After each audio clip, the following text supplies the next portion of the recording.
자, 13번 한번 보시면. 자, 13번. 거기 문제 좀 볼까요? 어떤 기업의 생산함수가 거기 이렇게 주어져 있고요. 생산물 시장은 경쟁이고 생산물의 가격은 1이고요. 노동조합에 속해 있는 노동자의 효용함수가 이렇게 주어져 있습니다. 그때 효용함수에서 L은 노동의 수요량을 또 나타냅니다. 그러니까 수요량이니까 이제 노동자가 얼마나 채용됐는가 그것을 나타낸다고 생각하시면 되겠습니다.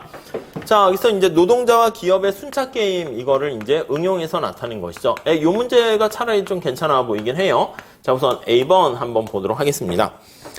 자, 우선 A번 보시면 노동조합이 임금률을 설정하게 되면 이제 노조가 임금을 제시하는 거예요. 제시하게 되면 기업은 그 임금에 따라서 노동의 수요량을 결정합니다. 그때 균형 임금과 균형 노동 수요량을 구하세요. 이 균형의 성격은 어떻게 됩니까? 이렇게 나와 있어요.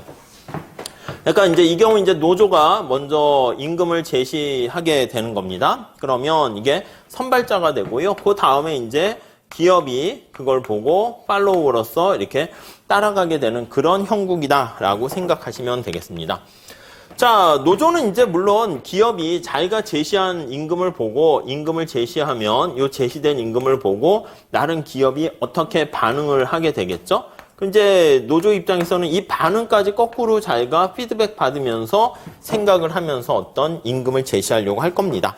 자, 그래서 우선 기업의 이윤극대화를 추구한다는 이 반응을 보면서 이제 임금을 제시해야 되겠죠. 그러니까 자, 노조는 뭐냐면 이윤극대화를 추구하는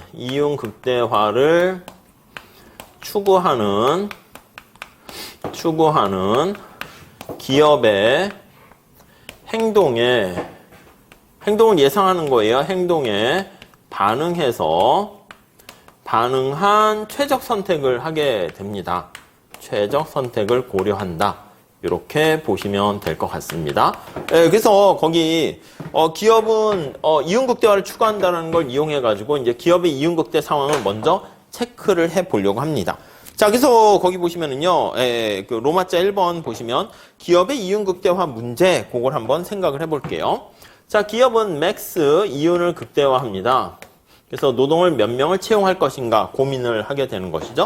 요거는 바로 총수입에서 총비용을 빼는 거예요. P 곱하기 Q가 총수입이 되는 것이고요. 거기다가 노동에 대한 가격과 노동에 대한 수량, 요게 이제 총비용, 이렇게 되는 것을 알 수가 있습니다. 자, 그런데 이 생산함수는 문제에서 주어져 있습니다. 거기 보시면은 문제에서 생산함수 주어져 있고 생산물의 가격은 1 이렇게 나와 있으니까 요 P는 1이다 이렇게 보시면 되겠고 얘는 생산함수 거기 주어져 있죠. 8L 마이너스 L의 제곱 이렇게 돼 있는 거 우리가 확인할 수가 있습니다. 그렇죠? 요걸 이제 식을 다시 한번 정리를 해 보셔도 되고 안 하셔도 될 것 같긴 하고요. 근데 정리한다라고 하면 8L 마이너스 L의 제곱 마이너스 WL 이렇게 됐습니다. 자, 이윤극대화를 달성하는 요거는 이제 L로 미분을 하면 되는 거잖아요. 노동을 얼마를 채용했을 때 이윤이 극대되는가 요걸 빵으로 이렇게 놓으면 되겠죠. 그러면 요거 정리를 하게 되면 8 마이너스 2L 마이너스 요거 W 이렇게 되는 거 알 수가 있습니다. 자, 그러면 우리 알다시피 요게 VMPL이죠. 생산 요소 시장에서 많이 봤습니다. VMPL과 그리고 여기 나와 있는 게 이게 W가 임금입니다. 요거 두 개가 똑같을 때가 최적 이렇게 되는 것을 알 수가 있어요. 자, 그래서 정리하면 따라서 최적 노동의 수요량은 얼마가 됩니까? 라고 하면은 이 L은 2로 나누면 되겠죠. 8-W 이렇게 보시면 되겠습니다. 요게 이제 뭐라고요? 맞아요. 기업이 임금을 얼마로 제시를 노동자가 제공하게 되면 그 주어진 임금을 보고 기업 입장에서는 최적 노동 수요가 이렇게 반응을 한다고요. 기업 입장에서 반응을 한 최적 노동 수요가 이렇게 정해지는 거 알 수가 있어요. 그러니까 이제 노조 입장에서는 자기네들이 임금이 제시할 때 요거를 따라 가지고 이제 기업이 결정할 거니까 요게 노조 입장에서의 하나의 어떤 제약 조건이 된다라는 것을 생각하시면 되겠습니다. 자, 이게 이제 기업의 문제가 되는 것이고요. 이제 기업 측면에서 본 거예요. 그래서 1번 기업 측면 이렇게 본 것이고. 자, 노조 측면에서 이제 효용극대화를 해서 봐야 되겠죠. 그래서 다음 페이지 한번 식 세워진 거 한번 보도록 할게요. 노조 측면 이렇게 볼 수 있어요. 노조 측면. 자, 노조 입장에서는 효용을 극대화하는데 이게 제약 조건이라니까 이 반응 곡선이 제약 조건이 되는 것입니다. 자, 그래서 350페이지 한번 가볼게요. 자, 노조 입장에서는 효용을 극대화합니다. 효용을 극대화하는데 효용함수식이 거기 주어져 있잖아요.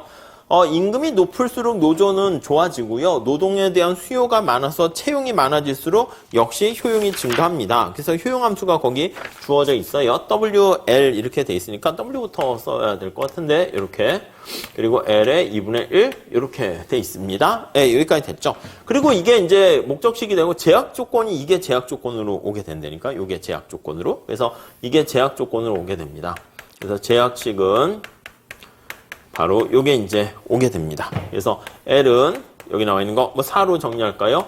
4-2분의 1의 임금 이렇게 돼 있는 거 알 수가 있네요. 자, 그럼 이제 효용을 극대화하는 노조 입장에서는 이 문제를 풀면 됩니다. 이거 라그랑지안으로 푸셔도 되고요. 아니면 뭐 MRS 해가지고 푸셔도 되긴 한데 라그랑지안이 제일 보기가 좋을 것 같습니다. 그래서 거기 보시면 라그랑지안 문제로 풀어서 식을 거기 넣어놨습니다. 맥스 Z로 우리 책에서는 놨습니다. 그리고 L, W 거기 보시면 람다 요게 이제 우리가 통제할 수 있는 변수가 되겠죠. 그래서 여기 보시면 가운데 목적식이 들어가고요. 2분의 1 L에 2분의 1 더하기 람다 해가지고 L 마이너스 4 플러스 2분의 1의 임금 이렇게 돼 있습니다. 예, 요거를 각각 라그랑지안 거기 보시면 식의 필요 일개 조건은 식 끝에 8, 9, 10 거기 나와 있습니다. 노동으로 미분해서 빵으로 놓고 임금으로 미분해서 빵으로 놓고 람다로 미분해서 빵으로 놓게 되면은 그랬을 때 거기 나와 있는 11식을 우리가 구해서 정리를 할 수가 있게 되고요. 이렇게 나와 있는 것을 제약식에다가 이렇게 집어넣어서 여기다 집어넣어서 제약 조건식에 집어넣어서 계산을 하게 되면은요. 거기 나와 있는 것 좀 따라서 L 스타는 2 이렇게 돼 있고요. W 스타는 4 이렇게 되어 있고요. 그때 효용은 이거 집어넣으시면 되겠죠. 효용은 2 루트 2 이렇게 되는 걸 알 수가 있습니다. 그리고 그때 기업의 이윤은 얼마가 됩니까? 라고 하면 이윤 함수 여기다 집어넣으면 되는 거죠. 그렇게 되면 4 이렇게 되는 것을 알 수가 있습니다. 자, 이렇게요. 여기까지만 잘 한번 정리해서 봐주세요. 다음 B번 문제 좀 볼게요. 위에서 구한 균형이 과연 효율적인가를 한번 생각해 보세요. 라고 나타냈습니다. 자, 우리가 이제 효율적인가를 보기 위해서는요, 이제 노조 입장에서는 요걸 이제 제약 조건을 좀 바꾸는 거예요. 여기 보시면 앞에서는 이제 노조 입장에서는 기업이 요 수요 함수, 자신들이 제시한 임금에서 맞춰서 요 정도 수요 함수 하에서 요 수요 곡선 상에서 제약 조건에서 자기가 쭉 선택을 했는데 사실 기업의 궁극적인 목적은 뭐예요? 이윤을 극대화 추구하는 거잖아. 그렇죠? 근데 나름대로 이렇게 주어졌을 때 이윤의 크기가 4가 된다는 것을 알 수가 있다고요. 그래서 거기 보시면은요. 자, 350페이지 밑에 그 B번의 해설에 12식을 한번 보시면 요거를 충족시키는 거야. 이윤이 4가 될 때라는 거. 그러니까 이윤이 4라고 이제 지금 현재 돼 있는 거야. 균형 상태에서. 근데 4로 돼 있는데 그때 노조가 효용을 더 증가시킬 수 있으면 지금 이 상태는 파레토 개선이 가능한 거잖아. 얘한테 이윤을 4로 놔뒀는데 얘한테 피해를 주지 않으면서 노조가 효용을 증가시킬 수 있으면 그거는 파레토 개선이 되는 것이고 만약에 지금 4라는 이윤을 달성하는데 노조가 효용을 더 이상 증가시킬 수 없으면 지금 이 상태는 파레토 효율적이다. 이렇게 얘기할 수 있습니다. 그래서 이제 흘러가는 것은 어떻게 되는 것인가 라고 하면은요. 오른쪽에 그림까지 나와 있긴 하거든요. 나와 있긴 한데 포인트는 바로 뭐가 됩니까? 라고 하면요. 바로 그거야. 지금 얘기한 것처럼 주어진 이윤 4를 달성하는데 자 우선 거기 세 번째 줄 한번 볼게요. 351페이지.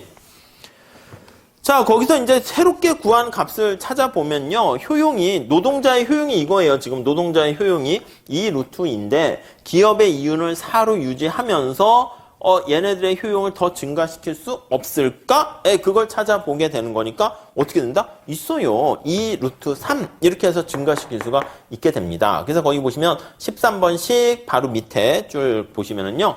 노동이 오히려 2, 4 뭐 이런 식이 아니라 4, 3 그러니까 3, 4 이렇게 될 때가 효용이 훨씬 더 극대되는 걸 알 수 있네요. 이쪽으로 와볼게요. 그림을 한번 볼게요. 이쪽으로 보시면 자, 거기 그림이 괜찮은 그림이에요. 이제 반응 곡선과 이제 기업과 그런 걸 생각하는 건데, 우선 노조 입장에서 한번 볼게요. 노조 측면에서 한번 생각을 해볼게요.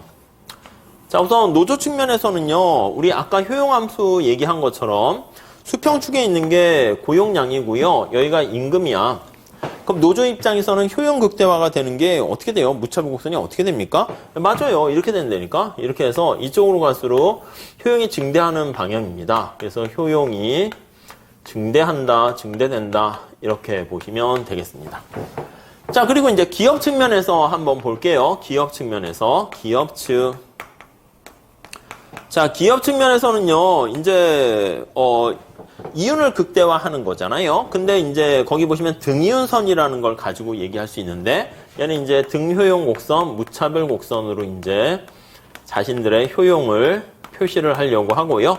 여기 나와 있는 기업 측면에서는요, 이윤 곡선이에요. 등이윤 곡선. 등이윤 곡선, 이렇게 한번 생각을 해 보도록 하겠습니다. 등이윤 곡선의 형태가 어떻게 되냐면 거기 보면 U자 거꾸로 돼 있잖아요. 맞아요. 만약에 이제 이쪽이 임금이고 여기가 이제 L인데 노조에서 얼마 임금을 제시했습니다. 얼마 임금을 제시했어. 그러면 제시된 임금에서 이 기업 입장에서는 최적 고용 노동 수요가 딱 하나의 점으로 정해져 있는 거야. 그래서 이런 식의 형태가 되는 거야. 이게 이제 등이윤선 이렇게 됩니다. 여기 이제 등효용선 이렇게 돼 있고요. 이해 가시죠? 그런데 만약에 여기 나와 있는 것처럼 그러니까 이제 여기가 이제 최적 상황이야. 주어진 임금 수준에서 W0일 때는 여기 L0가 여기가 이제 최적이고요. E0가 최적이고 만약에 임금이 이렇게 있는데 고용이 좀 적게 하거나 고용을 더 많이 하게 되면은 그거는 이제 약간 우리가 보면 최적에서는 좀 멀어지는 상황이죠. 그리고 만약에 똑같은 고용을 했는데 여기서 이런 식으로 모양이 돼 있다라고 하면 밑으로 가게 되면 임금을 더 조금 주는 거 아니겠습니까? 그러면 당연히 이윤이 어떻게 돼요? 더 증가한다. 이렇게 생각을 하시면 되겠습니다. 그 등이윤선 자체는 이윤이 어디로 갈수록 증가합니까? 하면 동일한 노동을 투입했을 때 임금을 적게 주는 게 좋은 거니까 밑으로 갈수록 좋다. 이렇게 보시면 되겠어요.